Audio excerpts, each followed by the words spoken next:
The US was ready to bomb Moscow. I will bomb Moscow to hell. I tell you, I have no choice. And Beijing. I will bomb Beijing to hell. These quotes are taken from an audio recording obtained by CNN journalists. And Trump said this at one of the private meetings with donors to his company, which took place last year. Donald Trump talks about threats to Moscow and Beijing during his first term. Allegedly, then he threatened Putin and Xi if they decided to invade Ukraine and Taiwan. If you enter Ukraine, I will bomb Moscow to hell. I tell you, I have no choice. And he is like, I don't believe you. And I said, of course not. He again, I don't believe you. But the truth is, he believed me, well, 10%. I told you, Senate, he believed me 10%. Then I met with Xi from China and told him the same thing. If you attack Taiwan, I will bomb the hell out of Beijing. He thought I was crazy. I asked Beijing, I was like, I have no choice. I will have to bomb you. We will bomb Beijing. Quote. But does the US really have all the capabilities to do this? What missiles can do such damage? Where should the Kremlin expect a strike from? All this in a moment. A few weeks ago, Iran already felt the real power of the United States. Nuclear facilities were destroyed. No one even had time to really understand what happened, including, in fact, the Iranian air defense. And this is an important nuance, because Iran was armed with Russian air defense systems. However, there is no need to go that far. Ukrainian defenders themselves showed what Russian air defense systems are worth. The S-300 and S-400 systems that the Russians are going to use to defend themselves.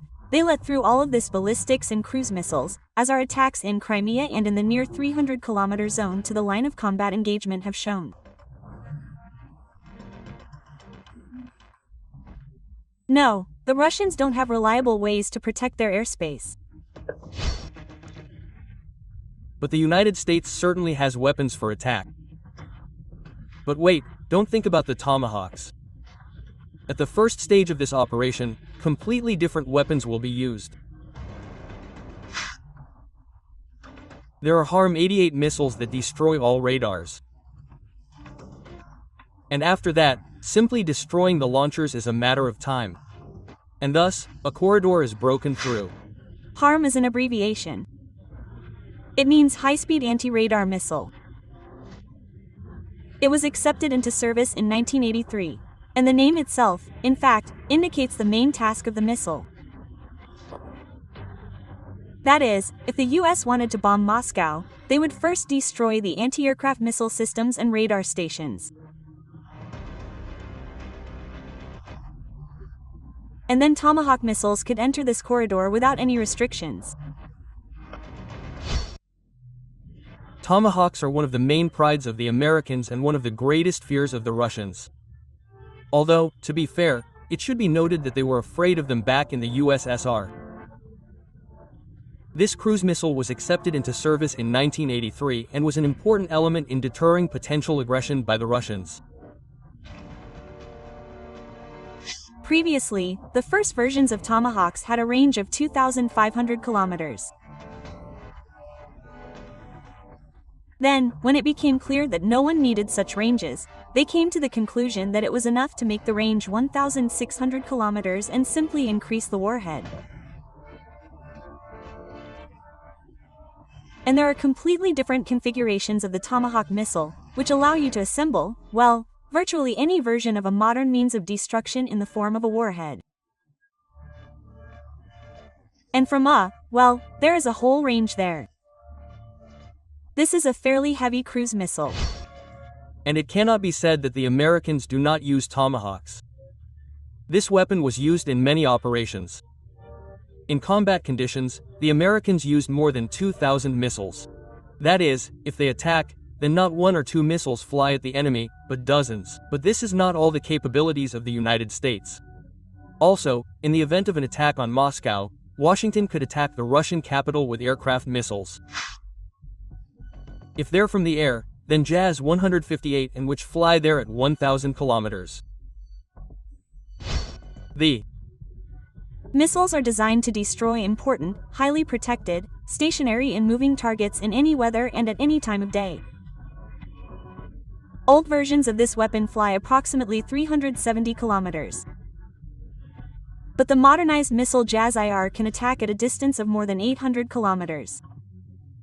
That will definitely be enough to Moscow.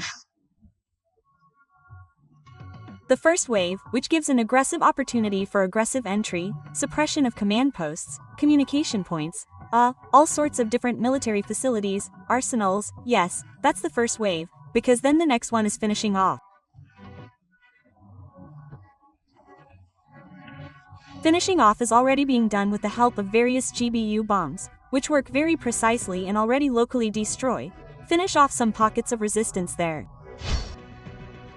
As a result, Trump's words about bombing Moscow are not groundless. They really have every opportunity to do this. It is even possible to predict from which side such a strike could come. Most likely, this approach will come from the Baltic, to hit the entire Leningrad region, the facilities of the Leningrad region. It will go from the Baltic in a straight line to Moscow. From other directions it is simply physically further. And in order to inflict maximum damage, it is necessary, well, somewhere around 200 kilometers radius around Moscow, and this will give, well, 60-70 to 80% of the destruction of the main facilities of the Russian Federation. Of course, all this is just a dream now and just a pleasant topic for discussion. But who knows, maybe one day Trump will show the same decisiveness towards the Russian Federation as he did with Iran. You even started speaking so impolitely. Trump is being Bidenized before our eyes. Trump is turning from the only position that can talk to Putin into another version of Biden. And does he seriously think that he can now tell us what to do and we will obey? He still doesn't understand anything. But Ukrainians haven't really put their hopes in anyone for a long time. No one will wait for Trump to show Putin where his place is. And the Ukrainian armed forces have been quietly implementing their plan to bomb Moscow for a long time now. And it will only get worse.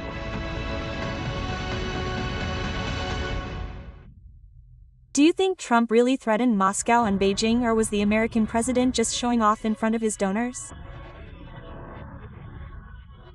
Write your thoughts in the comments, and don't forget to like this video and be sure to subscribe to our Arsenal channel so you don't miss anything interesting.